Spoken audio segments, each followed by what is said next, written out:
Bienvenue sur DC TV, émission spéciale aujourd'hui consacrée à l'hebdomadaire Alpes et Midi avec ses représentants, son patron d'abord, Yves Monnier, bonjour. Bonjour Jean-Marc. Merci d'être avec nous et Cyrielle Vercueil qui s'occupe de toute la communication de cet hebdomadaire historique de notre région, bonjour. Bonjour.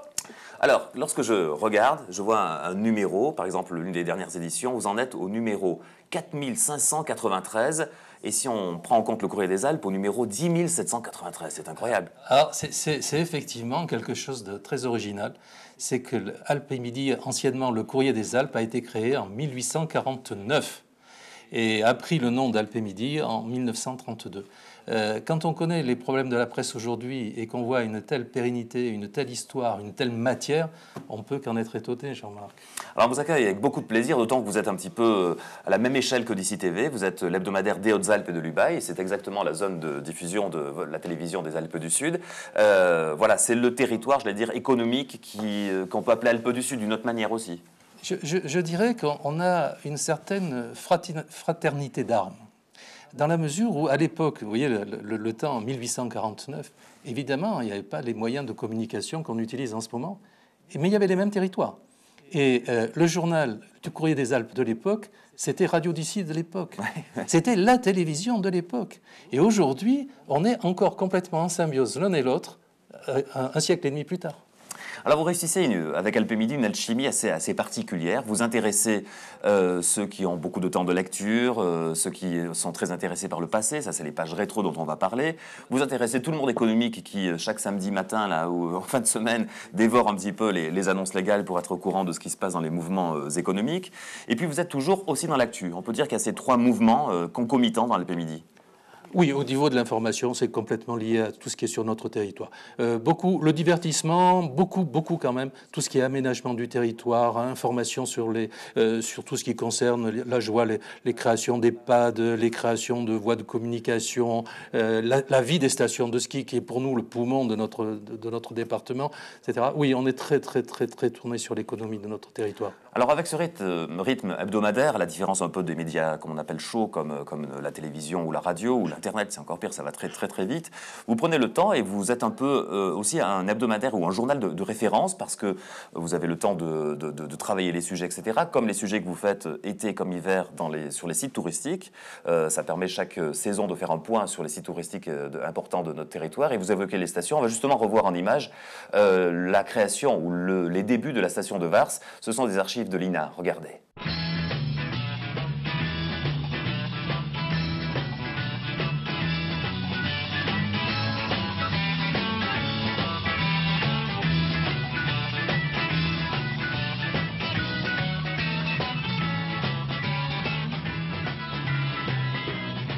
Vars est à 750 km de Paris par la route, est à 225 km de Marseille, est à 150 km de Turin. Mais la gare la plus proche, qui est Mont-Dauphin, est à 18 km et le petit aérodrome de Saint-Crépin est à 25 km.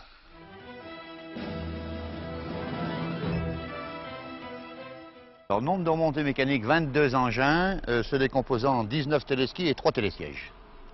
Nous offrons à la clientèle un éventail qui est très élargi, partant de 25 mètres de dénivelé jusqu'à 950 mètres sur une piste olympique, et qui en fait s'adapte à toute la clientèle facile, débutante et voire confirmée.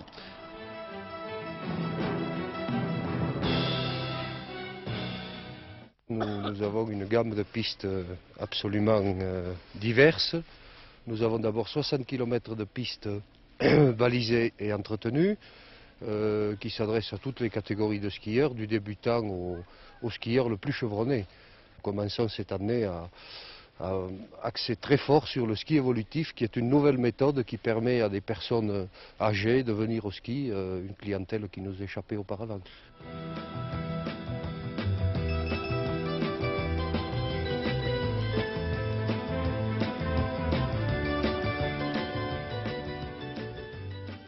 Il y a 60 moniteurs permanents avec un effectif de 20 moniteurs supplémentaires pour les périodes de fête, ce qui porte l'effectif total à 80 moniteurs environ.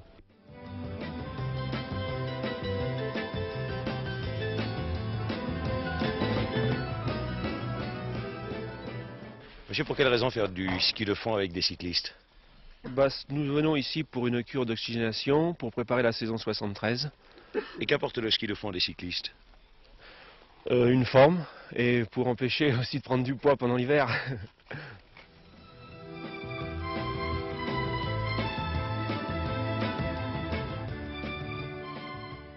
Nous nous apercevons que d'année en année, les jeunes skieurs se sont mariés et qu'ils ont de jeunes enfants. Alors, il faut s'adapter. Et cette année, nous allons ouvrir une classe saisonnière du 3 janvier au 15 avril pour recevoir les enfants pendant 8 jours, pendant 15 jours, pour qu'ils puissent, s'ils sont jusqu'à la 6e, satisfaire à la scolarité. Nous avons cette année mis en place 20 postes, soit mobiles, soit fixes, afin qu'à tout moment, avec des lignes intérieures téléphoniques, ces 150 personnes soient en contact les unes avec les autres.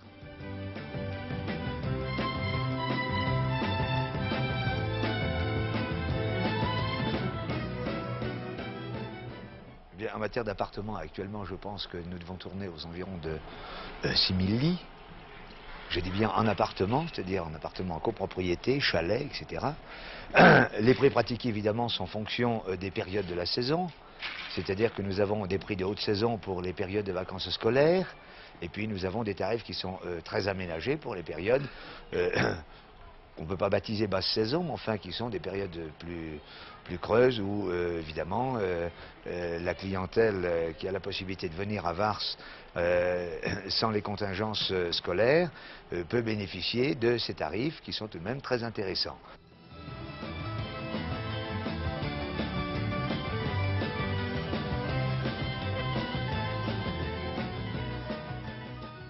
On compte 800 lits d'hébergement et on peut considérer un éventail, disons, de choix de prix également.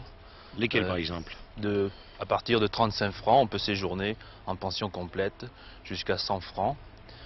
Si vous voulez, ça comprend de la pension de famille, tout à fait montagnarde et typique, jusqu'aux 4 étoiles, luxueux, etc. Et nous voulons surtout que cette station soit confortable pour les skieurs qui y viennent. Et comme ils sont en vacances, qu'il n'ait pas de problème à se poser. Nous essayons de les résoudre les uns après les autres.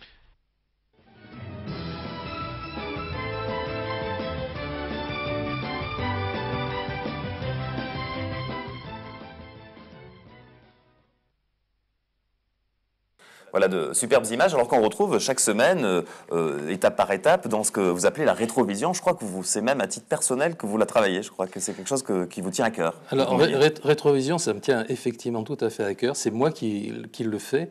Et je le fais à partir, comme on vient de le dire, on a parlé tout à l'heure, on parlait de ce journal qui existe depuis 1849. J'ai toutes mes archives. Et je peux me permettre chaque semaine de reprendre ce qu'il se passait il y a un siècle, jour pour jour, et ce qu'il y a 40 ans, jour pour jour. Et évidemment, j'essaie de faire coller ça avec quelque chose, avec des clins d'œil par rapport à l'actualité du moment. Quand il s'agit d'aménagement, je vois, il y a quelques semaines, c'était l'histoire de la piscine de Gap. Bon, eh bien, 40 ans avant, on inaugurait la piscine de Gap, on est en train de la refaire maintenant. Donc, chaque fois, un espèce de clin d'œil. Dans quelques temps, il y a... C'est assez amusant, un siècle, en février 1914, il y avait un grand concours de ski international à Briançon. Bon, alors on annonce à grand renfort de publicité ce concours, etc. Je l'annonce avec le programme. Quelle n'est pas ma surprise de voir que 15 jours plus tard, il est annulé. Pourquoi? Il n'y avait pas de neige. En 1914, il n'y avait pas de neige à Briançon. On annule le concours de ski international. Et j'ai vu l'autre jour aussi un truc qu'on avait complètement oublié, c'est qu'il y avait eu les championnats du monde de hockey sur glace, mais c'est grâce à votre rétrovision que j'ai redécouvert ça à Gap. Alors c'était pareil, donc il y a 40 ans. Absolument. Alors cette page, c'est l'une des pages vedettes, mais il y en a plein d'autres. On va en parler dans le cours de cette émission spéciale LP Midi, aujourd'hui sur DC TV.